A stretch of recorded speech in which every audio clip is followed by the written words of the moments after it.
Hello Viking warriors and everyone else. This is Johan, the Viking prepper. And finally summer has arrived, so I went out for a bike ride and I'm just heading down this great little trail that we have not far from our house. But that's not why you're here. And I also thought about on this ride, why am I preparing? Why am I out here looking at different things? So you probably search prepping for SHTF or prepping for beginners or why prepare? Well, in this video I will tell you why I prepare and why you should as well. So stay tuned.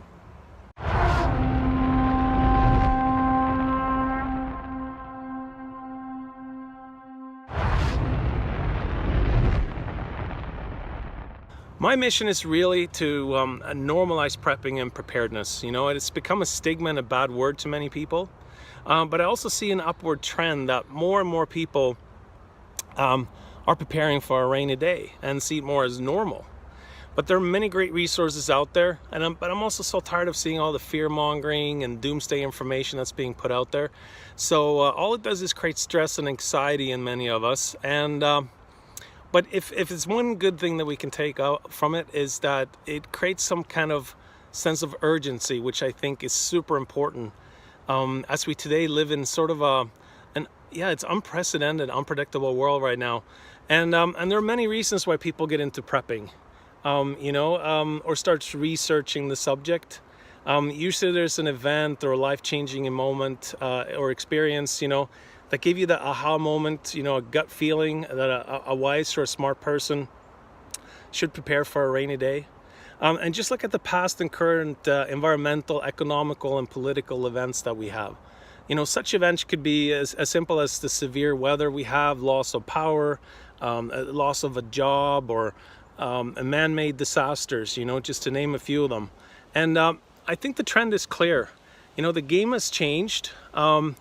The government is not going to be able to be there for you in a larger crisis, in a time of need. And even if they say that they want to, they can't, because they're not going to have the resources or the manpower to help when something in larger scale threatens your family. So my goal is to spread as much information as possible to as many people as possible so that every single person and family is prepared for a rainy day. It doesn't necessarily mean that we should all prepare for the end of the world scenario. I mean, end of the world means like just that, end of the world. So I don't really prepare for such things. Large scale events like meteorite strikes or a nuclear war is something no one will survive or even live long for afterwards, in the aftermath.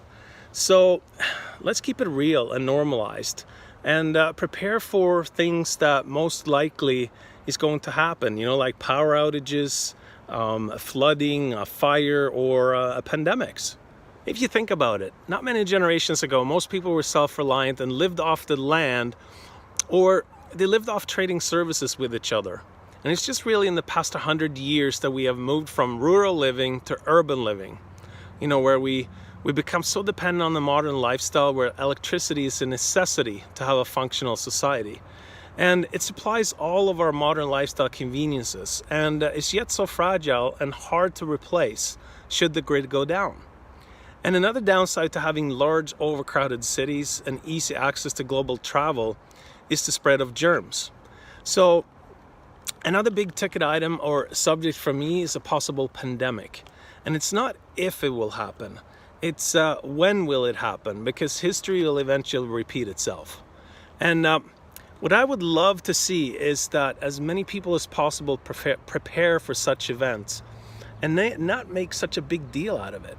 I mean, we have to plan slightly differently, but not too far stretched from your great-grandparents that always had a pantry of canned foods, some extra salt and sugar and coffee.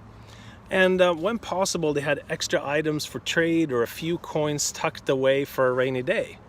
And back then it was called living and it was normal. And I hope by sharing my ideas and overall plan for preparedness that more and more people would start doing just that. Living a normal life with normal activities, knowing that you're prepared for anything you and your family will face. By doing your research and follow a simple yet strategic plan, you can sleep good at night. And you don't have to worry about the man-made or natural disasters that come your way. And if you have a plan and And if you follow through on that plan, you're way better off than 90% of the population, maybe even 95%. And let's hope that together we can create this movement where we share information to help each other and get as many people as possible back to see, that preparedness is a normal thing and a normal way of living. So the first thing any good prepper needs to do is figure out what threats we need to prepare for, and then we need to create a plan for our preparedness. So in my next video, I'll share and show you my threat analysis. You are in the right place at the right time. Join me and other Viking warriors, and together we will navigate the journey towards living a stress-free and a prepared lifestyle. As a good warrior, we must plan, prepare, and prevail. I look forward to connecting and sharing my experiences with you, and please hit that subscribe button and the bell button to get notified when I publish new videos.